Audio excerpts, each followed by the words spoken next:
Thanks for listening to the AZ Wildcats podcast. Fortunate enough to be joined by the head coach of Salpointe Catholic High School, one of the preeminent high schools in the entire state, certainly the preeminent one in the city. Coach Eric Rogers, how you doing, Coach? I'm doing great. How are you doing? No, not too bad, not too bad. First of all, tell the people a little bit about your background here before we get started, because then I got a bunch of questions for you.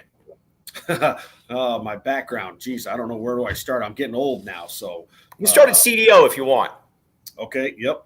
So CDO was my high school of choice, right? Maybe my parents' high school of choice, but I finished my 4 years up there at CDO. Had a blast. Played with some unbelievable athletes. Loved every minute of it. Jason Verdugo, Junior Rickman, Andy Stentz, Dale Whitmore, who's now one of the main head refs here in town. Just had some awesome guys that I played ball with. I was still kind of, to be honest, I was a little small. I still grew another 1.5 inches, almost 2 inches, and put on about 20, 30 pounds after I graduated high school. Wow. It's funny, I tell our kids all the time, I couldn't even bench 225 when I was in high school.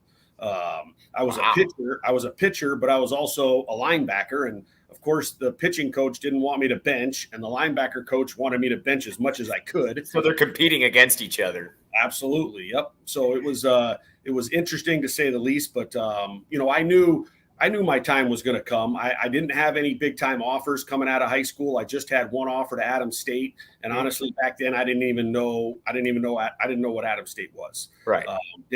Now we've sent several kids in the 19, 20 years I've been here at Salpointe. We've sent probably a dozen kids to Adams State, and they've had a tremendous career and had a blast going there. We've got 3 kids that are there right now. So phenomenal school, great program, but I didn't know anything about it back then. So my dad sent me to prep school.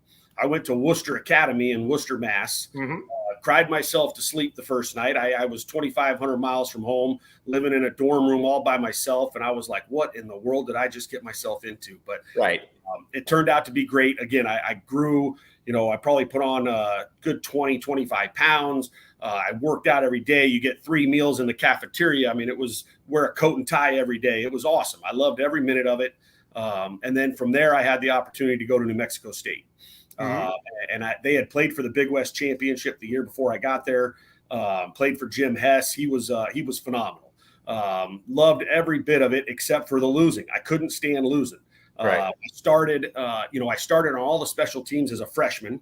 Was the backup linebacker. Played in almost every. I think I played in every game. Sophomore year, I started probably half the games. We're going into my junior year. And we were not winning. We hadn't won those last 2 years, and unfortunately, I didn't think we were going to win with the way that we had prepared for this season. Right. And so when we had a player that was, I would say, unaccountable, and hadn't been to spring football, hadn't been to even any of the summer workouts, and he comes out to practice, and the coach has him get in for my reps. We're 3 weeks from playing Texas. Right. So I said, Coach, I think we might be seeing things a little differently here. This kid is not accountable. He's not going to help us at all.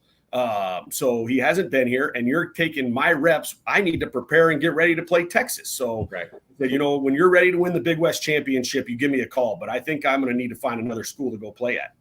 And I'd never done anything like that in my life. I called my dad. I said, Dad, I just told our head coach I'm not playing football here anymore. So I don't know what I'm going to do. I got to find another place to play.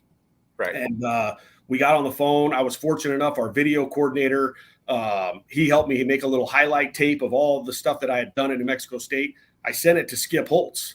I sent it to Lou Holtz's son. He was at the University of Connecticut, had just come over from Notre Dame. I thought it was an uprising program. It was back on the East Coast. All my dad's family's in Vermont. They'd be able to still come to the games. I just felt like Skip knew what winning was, what it took to win, the discipline, the accountability, just all of that goes into it. And I went out there. I played football my junior year, led the team in tackles. The team voted me to be captain my senior year. And we went out and won 10 games, which is still the most in the school's history in 135 plus years of football. They've only won 10 games once, and that was the year I was the senior captain. So it's one of the things I'm really proud of. I loved every minute of playing football at the University of Connecticut. It was awesome. So you've been coaching for about 20 years at Salpointe now. How'd that all come about then? Well, so after college, I did everything I could to try to get a chance to go play in the league, like everybody else. But I was probably, a half an inch short, a tenth of a second on my 42 slow, all those things, and it wasn't going to happen. So I ended up playing arena football. Right. I got a chance to go down to Huntsville, Alabama, and play for the Tennessee Valley Vipers. Then we went to the championship game that first year. That was the first year of AF2 is what they called it, Arena Football 2. Then I got a chance to go play in the NIFL in Tupelo, Mississippi. Now, I think they just painted the cement green. So it was definitely an experience to say the least, but I love that. I had a blast. It was kind of like the outdoor game inside. Right. And so we lined up. I played fullback. I was lead blocking for a running back that played at Mississippi State. I mean, I loved every second of that too. And then I came back here to Tucson and started a charter school for kids. And so it was a sports charter school. And then immediately I called Coach Benet and asked him if he needed any coaches, and was fortunate enough after a great conversation with him. He said, let me start you out as the assistant linebacker coach. And I've got another linebacker coach, but you can start working with him, and then we'll go from there. And so after the second day of practice, he said, I want you to take over as the linebacker coach. Right. You're like, okay. And I'm going to let him just handle special teams. And so, and be our strength coach. So that's what he did. And I never looked back. I loved every minute of it. He was a great mentor to me. I had an opportunity to go coach at Pima College for a couple of years. With Jim Monaco was our head coach, and then Pat Ryden was our defensive coordinator, and Pat's our defensive coordinator here at Salpointe now. So he just does a phenomenal job. Great with the kids. Our defense, they get after it. It's good. It's a lot of fun. Well, we're going to talk about your defense because you have some unique talents for sure. But first, I wanted to get your take on, obviously, weren't the head coach at the time, but Bijan Robinson becomes kind of the apex moment, I think, for Tucson area high school football, what he did at Texas, and then being drafted by the Falcons with the top 10 pick. When you first saw Bijan, what were your thoughts? And just kind of what are some of your thoughts and memories of Bijan? Well, I think the first time I saw Bijan, we were at a flag football tournament in New Mexico. And he was about 14, maybe 15 years old. And he went up, and I had my son with me. He was probably 7 or 8 at the time. And we're standing in the end zone, and Bijan goes up with one hand and catches this ball in midair right in front of us and comes down and puts both feet in the ground. And I looked at my son and I go, oh my God, I've never seen a kid that young do something like that. Right. And that was the first time I'd ever really seen him, and getting to know him over the years. It just was one play after another. Like, he always did something amazing. It seemed like in every single game, things that you just never saw another athlete do. He's been doing it since he was a little kid. And I have a feeling he's going to keep doing it on Sundays now. Right, he's going for to sure. keep taking plays that none of us have ever seen before. So he's a special talent and just a great kid. So I'm super excited for him. I think he's got a bright future still. Let's talk about your D-line a little bit, because especially in Tucson, it's rare to kind of have the talent that you have across the board right there. I mean, we'll talk about Elijah Rushing. Everybody knows about him. I had a friend of mine that kind of clued me in last year to Keona Wilhite and said, this kid is going to be an absolute monster at Salpointe. Talk a little bit about Keona right now and where he's at in his progression as a defensive end. He just keeps getting better every day. He was very, very raw when he came here. He's a sponge right now. He's just soaking up all the knowledge, learning the game as he goes. But he's you hate to use the word, but I mean, he's a freak of nature. He really is. He is just built like he's chiseled out of rock. He's just got the frame. He's got the length. And now he's learning how to use his body, and actually he's gaining technique. He's starting to get the fundamentals of playing end and what he needs to do from a technique standpoint, and how to get after the passer, how to stop the run. So he's just getting better and better. It's fun to watch him every day in practice. He works extremely hard. He and Elijah both. I mean, they set the tone for practice. They set the tone for everybody else. Have two of the best players, but yet the hardest workers, very coachable, great teammates, all the things that you want, like what you might say in a that walk-on caliber kid that just, is hard-nosed, tough. Well, our best players are like that too, it's unique and special. All right, well, let's talk a little bit about Elijah Rushing then. Obviously, the highest-rated kid since Bijan, can go pretty much anywhere he wants, comes from football royalty, obviously. Talk a little bit about Elijah Rushing and just what you've been able to work with so far. He, again, another one from his freshman year to where he's at right now, has just gotten better every day, and his best days are still ahead of him. He's still learning the game. He's still mastering his technique. But again, you use that word, master your technique, and he's a student of the game. He loves watching film. He's always on his phone, and I'm like, what are you, like, surfing the internet? No, coach, I'm watching professional athletes that are speed rushing and rushing the quarter. Like, he just watches like guys that are built like him. He watches them to learn how to get after it and what technique to use. And so he's just such a student of the game that way. Again, extremely coachable, just does everything that you could ask for as a coach. Now, are you going to go with a 3-line or 3-down line then? Because again, you got another player that can also play on the D line as well. Yeah, no, our base front, we're a 3-3-5. Right. We're a stacked defense. But we're bringing pressure. We're going to get after you. It doesn't mean we can't get into a 4-man front. Doesn't mean that we can't, do some of that. But our base defense is going to be our 3-3 stack. So, but I think we're going to do some things a little bit different this year because of the D linemen that we have. We're really loaded at that position. Right. Which is great. And we're young too. We've got, 3 really good senior studs that, because Luis Cordova is going to play that nose for us a little bit this year. But then we've got 2 great sophomores, Noah Banye, who just picked up his first offer from the University of Arizona. And then we've got Javion Wilson, who started the Highland game as a freshman last year at nose guard for us, tough as nails.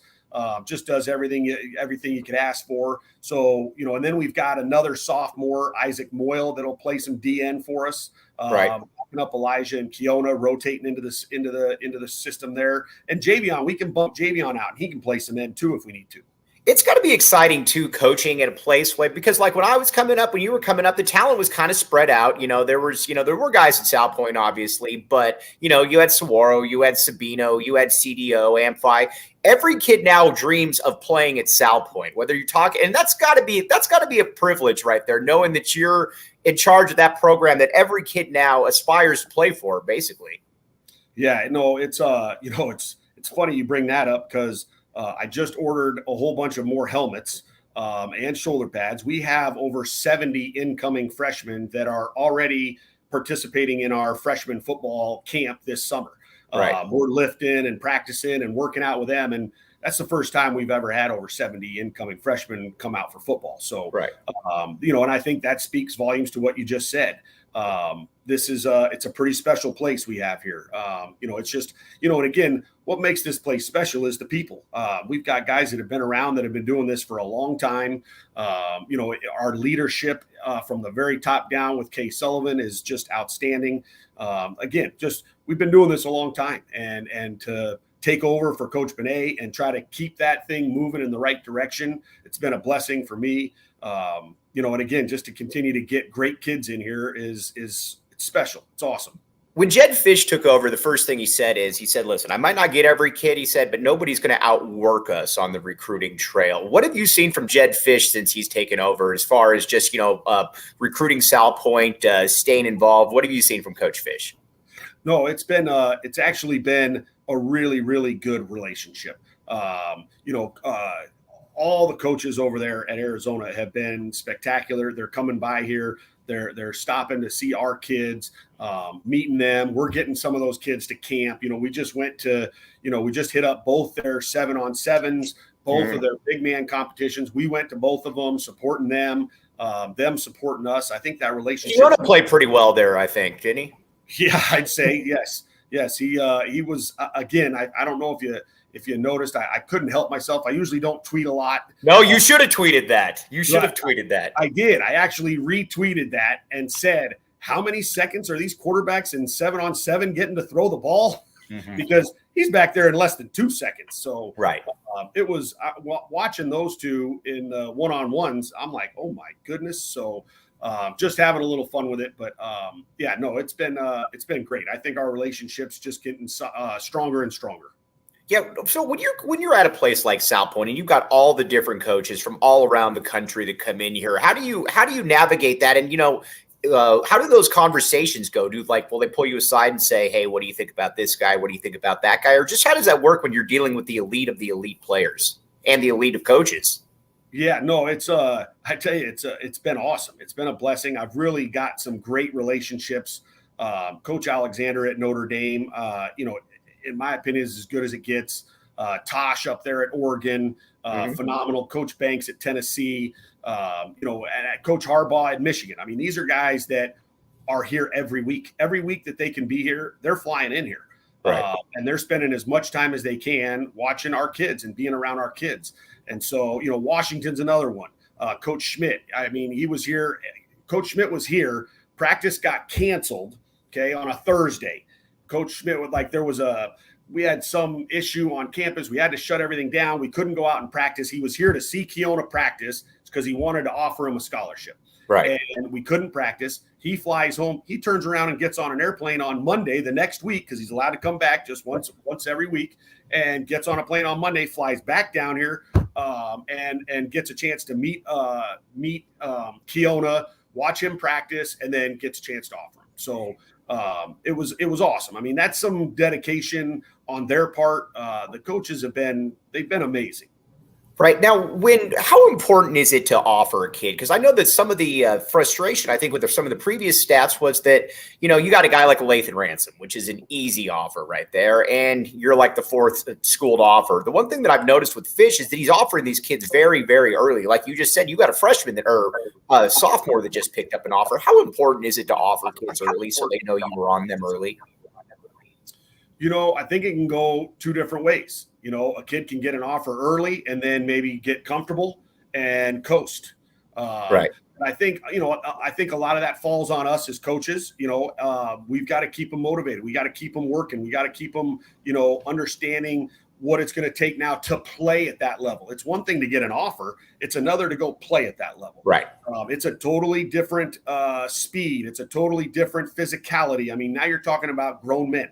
Some of these kids are 24 years old playing college football against an 18-year-old that's just coming out of high school. That's different. So, I've talked to Coach Fish a little bit. I've talked to some of the coaches. We've got some young kids that I think deserve to get an offer. Right. Nate Spivey, Dino Strosos. Those are two of our 2025 kids. That Javion Wilson, as I mentioned before, he's a 2026. But Isaac Moyle again. We've got some kids that are young, but I'm hoping that we will get some coaches to go ahead and recognize what their abilities are and give them that opportunity. What role do you play with a guy like, now listen, Elijah Rushing, obviously, Pop's played football. He's been around the game, but like a guy like a Keona or something that's kind of like you said, raw, new to everything. What role do you play in the recruitment? Does he come to you for advice? Do you go to him? How exactly does that break down? No. We pretty much talk almost every day, once a week, and probably once or twice a week with the parents, and just talking through. All right, here's the options. Is there? I went to him last week or the week before, and I asked him. I said, "Is there a school that was always your dream school? Is there a school that you have not gotten an offer from that you would like to get an offer from? Because if they offered you, that would be a serious contender for you." And he mentioned, yes, Texas A&M was one of them and Tennessee was one. So we reached out to both those schools just to see, where they have him ranked on their board. Is he a guy that they would have some interest in? Because he hadn't gotten an offer from them. Could he go there and play at those schools? In my opinion, not even a doubt in my mind. I mean, he's on that caliber. There's no question. But he's got some unbelievable offers. He's going to, I think he's on his way to Washington this weekend. He's doing his official visit there. So he's got some great schools that are very interested. He may wait a little bit longer in this recruiting process to make a decision.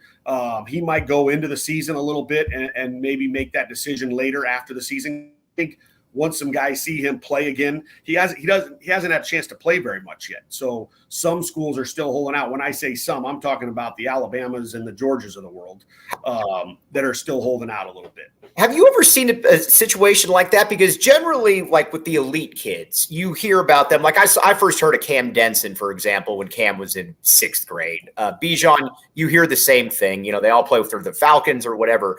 I had never heard of Keona Wilhite until a buddy of mine who is on your staff, who we're going to talk about in a minute, told me, he's like, man, this kid's just different, bro. Have you ever seen anything like that where a guy just kind of emerges like that?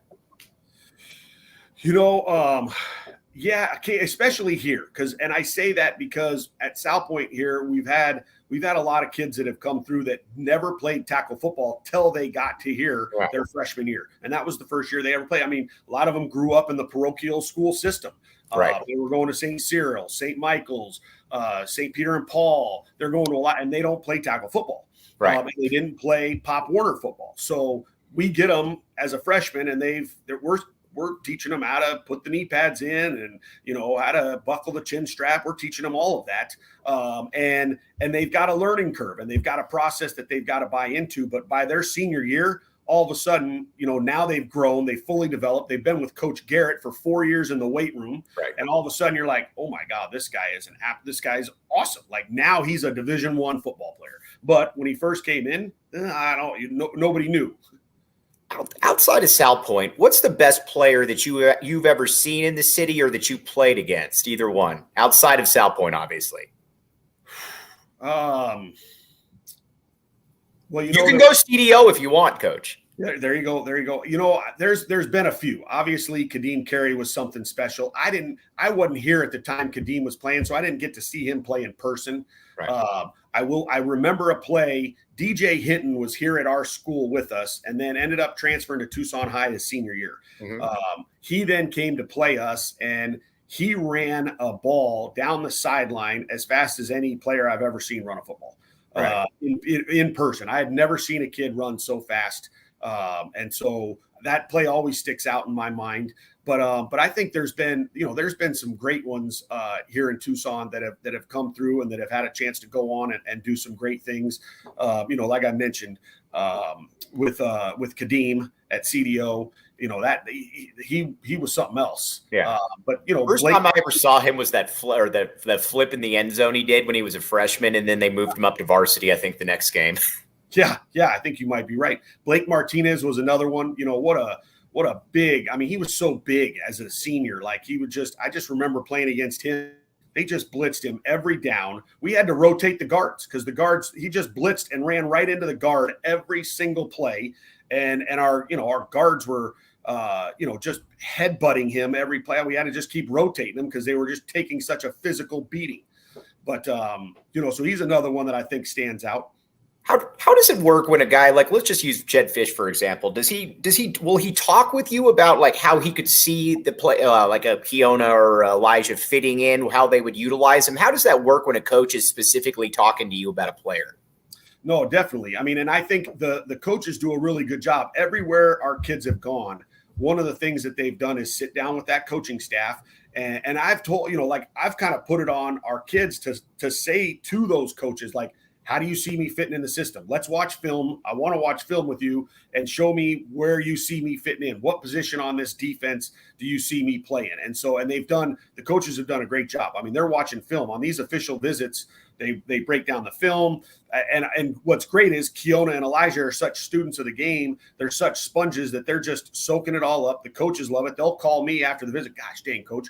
Normally we just talk to the kids for about 30 minutes. We sat in there for an hour and a half talking football with your kids. Like, this is awesome.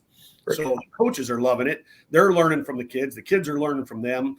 Our staff, I try to engage as much as I can, learning a little tidbits here and there. When the coaches come on campus, they're out there at practice.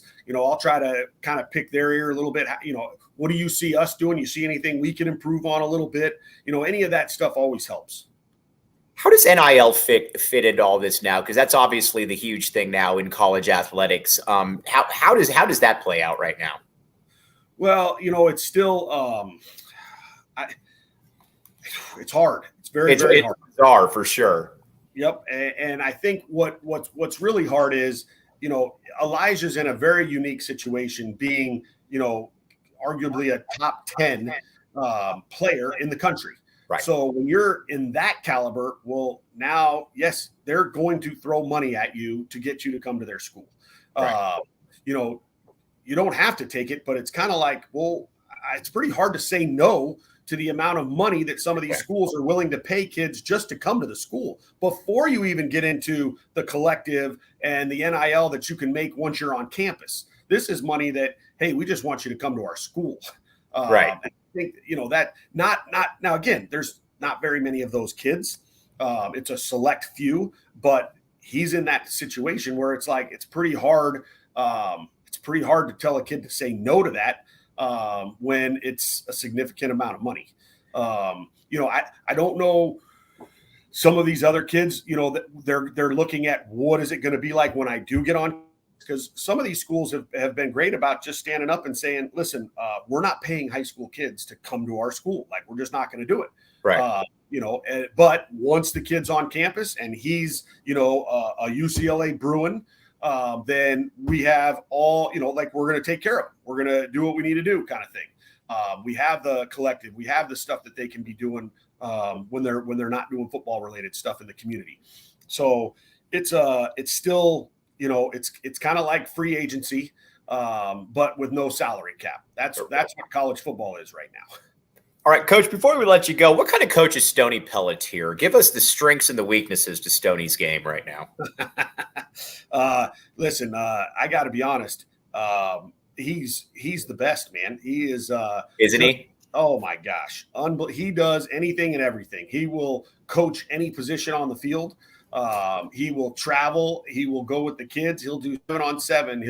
He'll get in the trenches with the linemen. The guy is incredible. He's a really, really good friend of mine. I'm very fortunate. His family, Kelly, his wife, has been amazing. She does so much behind the scenes for our program, for our parents, for our kids. Having Paxton here now as an incoming. Little Pax is there now, for sure. Yep. I'm fired up to have him. My son's going to be an incoming freshman, so they're going to get to grow, go through school for the next 4 years together, which will be really, really special. I was supposed to ask what kind of player is your son? I had a couple people ask me that.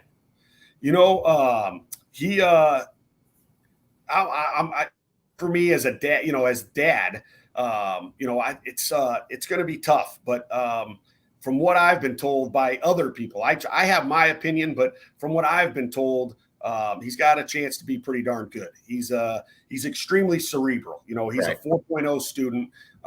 He really studies the game, watches film.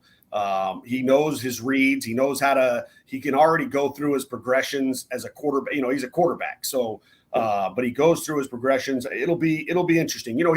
He's going to be a little bit like me in the sense of a late bloomer.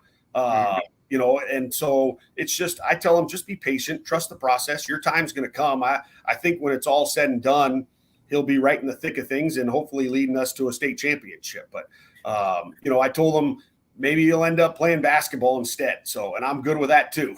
Right. So it's a good place to hoop as well. Yeah, exactly. So I know he's going to do both right now. His freshman year, he's going to play football and basketball. So excited for him for that. And it'll be interesting to see how it all plays out.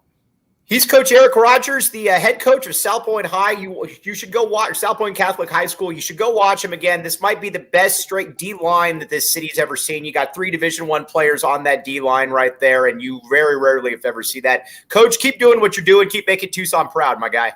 I appreciate you very much. Thanks for having me. Of course. That's Coach Eric Rogers, Salpointe Catholic High School head coach right there. All right, now, time to pay a few of the bills, and then we're going to get to what Coach had to say right there. BetMGM. Now, listen, you can't bet on high school stuff, but if you could, BetMGM would probably be the place that would have it. If you haven't signed up for BetMGM yet, use bonus code PHNX. There's a few different offers depending on where you live, but for our Arizona audience, you will get up to $100 in bonus bets on your first wager with BetMGM. Again, make sure you use bonus code PHNX. Check out all the show notes for details. Again, kind of a slow season right now, but check it out. This is the way to make it interesting. Now let's hear Shane Diefenbach with the disclaimer. Disclaimer, 21 plus to wager. Visit BetMGM.com for terms and conditions. U.S. promotional offers not available in Washington, D.C., Mississippi, Nevada, New York, and Ontario. Gambling problem? Call 1-800-GAMBLER. Colorado, D.C., Illinois, Indiana, Louisiana, Maryland, Mississippi, New Jersey, Ohio, Pennsylvania, Tennessee, Virginia, West Virginia, Wyoming. Call 877-8-HOPE-NY or text HOPE-NY 467-369, New York. Call 1-800-NEXT-STEP, Arizona. 1-800-522-4700, Kansas, Nevada. 1-800-327-5050, Massachusetts. 1-800-BETS-OFF, Iowa. 1-800-270-7117 for confidential help, Michigan. All right, one more. I didn't ask Coach if he's been to Circle K before because we already know that he's been to Circle K before. Make sure you're not missing out on all the great stuff. Right now, text PHNX to 31310 to join their SMS subscriber club and get a buy one, get one free offer on a 32-ounce Polar Pop. Head to CircleK.com/store locator for Circle K's near you. All right. Wanted to have Coach on because, again, Salpointe in Tucson is the school that matters. I'm not really breaking any news to anybody there. It used to be a little bit different, like we talked about. The talent was kind of spread out. But now every kid, if you're good, you want to go play at Salpointe. Now, again, there might be an exception here or there, but by and large, 90% of the elite kids want to go to Salpointe. And this is the easiest school in the city to be able to recruit, or not the easiest, but the most important one. If you're an Arizona football coach, and again, Arizona doesn't have a ton of inherent built-in advantages to it. But if you're an Arizona football coach, the one thing that you do want to do is you want to be able to get elite level players. And if you can get them in Tucson, you do it. I think the thing that annoyed a lot of people about the previous coaching staff is that you've got all these guys down the street. You got Lathan Ransom. You've got Bijan Robinson. You got Jonah Miller. You've got Bruno Fina. And you don't recruit, and you recruit some, but it's late, or you say, well, we're not going to be able to get the other kids, and you just throw in the towel. That can't ever be the case here. And that's why with Jedd Fisch, he's going to recruit Keona Wilhite, and he's going to recruit Elijah Rushing till the very end. Now, again, maybe he doesn't get him. Who knows? Maybe he doesn't get him, but he's going to be recruiting those two until the very end because that's how good they are, and that's the kind of talent that they have and that they possess right there. So you've got to get in on these kids, and you got to get on them early. You know, we talked about Coach, and he said, I've told him that I got a couple guys that we should probably keep an eye on. That's what you got to do, though. You got to get in early on these players, and you've got to stay focused. You've had coaches out at a practice. I've been out to a few practices, and I've seen Kafusi out there. You've got to have coaches there, and it can't just be the DeMarco Murray type thing where you show up once, you get the peace sign, and then you head out, and nobody sees you ever again. You got to be able to do that with you got to be able to prioritize the schools. And Salpointe, let's be honest, is the most important school in the state for Arizona. Now, it's probably one of the 5 most important or one of the 5 best schools in the entire state. But for Arizona, it's definitely the key because, again, it's right down the street and they produce high-level players time after time after time. And that's just kind of where it is with all of that. Now, one thing about Coach looked like a pretty cool dude. So I could see Coach wearing Shady Rays at some point right there. Now, check it out. Shady Rays, the great sunglasses. Emma Clark, our fantastic producer today, I'm sure has a pair of Shady Rays, and that's because Emma is cool. So again, check it out. Exclusively for our listeners, Shady Rays is giving out their best deal of the season. Go to shadyrays.com and use code PHNX for 50% off 2+ pairs of polarized sunglasses. Try for yourself the shades rated 5 stars by 250,000 people. And Tap and Bottle. Again, Tap and Bottle watch parties. We're going to have them for every away Arizona football and every away Arizona basketball game. We'd love to see you up there. Again, downtown location. Or if you want to go get some good beer on the northwest side, check it out. Scott and Rebecca do an amazing job. Privileged to be partnered with them right there, Tap and Bottle. All right. This is something, too, a reason that I'm really in on Jedd Fisch and why I really like what he's able to do is he prioritizes the easy things. He understands what works, what doesn't, and he's got a staff full of recruiters. At Arizona, you have to be able to recruit. And not only do you have to be able to recruit, you've got to be able to consistently recruit.